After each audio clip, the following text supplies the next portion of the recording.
you have to have recurring, from your people to make this work.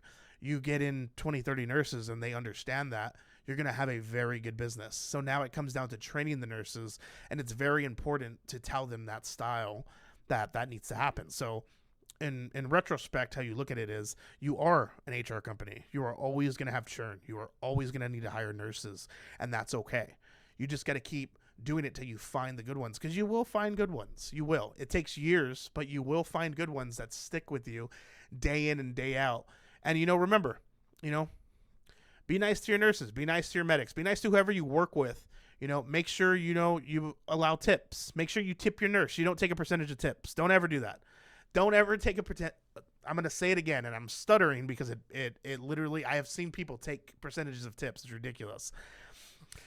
When a nurse gets tipped on a call for a concierge mobile IV therapy service, you give the tip 100% to your nurse. Do not take a percentage for yourself. It makes no sense to me. If you're going to do that, just don't do that. I'm not even going to tell you otherwise, because you should allow tipping for mobile IV therapy. I know a lot of people aren't going to agree with that. They're going to say like, oh, well, they don't tip in the ER. We don't tip as nurses. That's fine. I know it's weird, but you got to think about it. The cheapest IV bag out there is $130. You mean to tell me for $130 I can get a nurse and a nurse practitioner for a good faith exam and get them to my house and do vitals and give me a bag of saline for $130? That's crazy. You're a concierge service. We got to start acting like it. So, just food for thought when it comes to that. So let's talk about slow months, okay? Everyone asks me all the time. That's probably the number one question right now is, Joe, why is it so slow? Why are we having slow months right now? It happens every single year. If you guys want to jot this down in the calendar, from, I would say, end of April to May, June, July. July, you'll have a little spurt of 4th of July, and everything will be good for a little bit. A little bit of August. But for the summertime, it's slow season. It just happens. People are on vacation in June. People are on vacation in July. Nobody is vacationing and saying, damn, I need an IV right now. Nobody is thinking health. No one is thinking, no, I should really get an IV. I'm pretty parched. No one is doing that. No one is sick. Everyone is out and about and enjoying time with their family. So when does the season start again? Well, when everybody starts going back to school, end of August, September, first 2 weeks, kids are sick, parents get sick, everyone's run down, boom, there starts our season.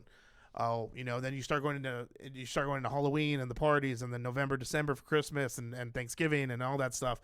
And, you get with families, and then that's when flu season spikes, and then we have fun. We have a great time. This business is booming.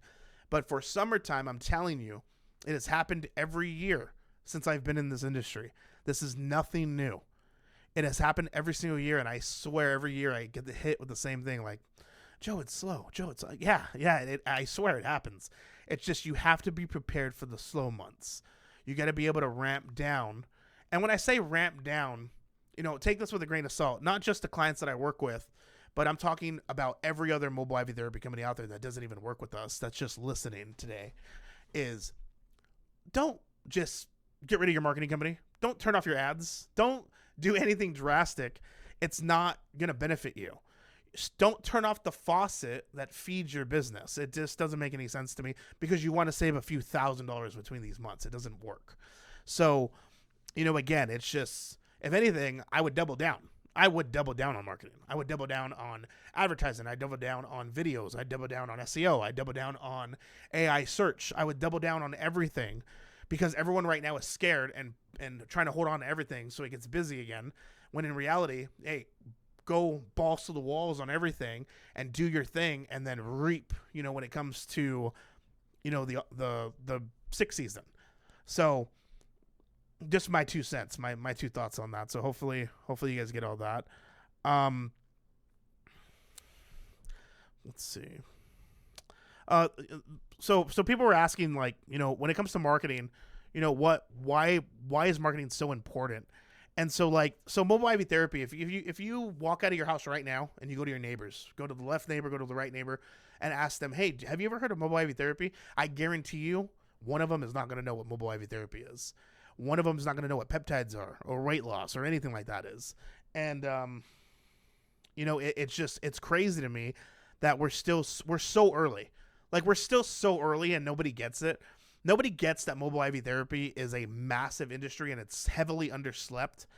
And I love it. I absolutely love it because everyone is just like, oh, you can't make money off IV hydration. And I prove people wrong every single time. I show them the metrics and the numbers. People are just don't understand that it takes a special type of person to come in and do hiring and train nurses and send them out on calls and get calls. You better believe that the top companies right now are making millions of dollars in revenue just off hydration bags instead of doing peptides and ozone and all this other stuff that is being offered. But the marketing is so important, especially Google ads and Facebook ads. TikTok's not really there yet, but I think honestly in the next 2 to 3 years, video is going to be a high platform. And I truly think that high end video is going to be a high platform. That's just my little bet that I have running. I think high end, advertising, talking to the camera, is going to be something super important. And at the end of the day, you want to really push out your marketing more on the Google ads and Facebook ad sites to grow your practice. Let's just talk one more time about Google ads.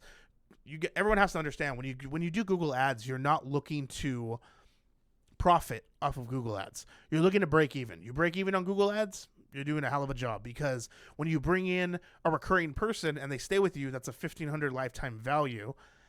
That's how you make your money. It's repetition. But if you can break even on Google ads, you're doing completely fine. So, and again, with that being said, it's just something that you need to do.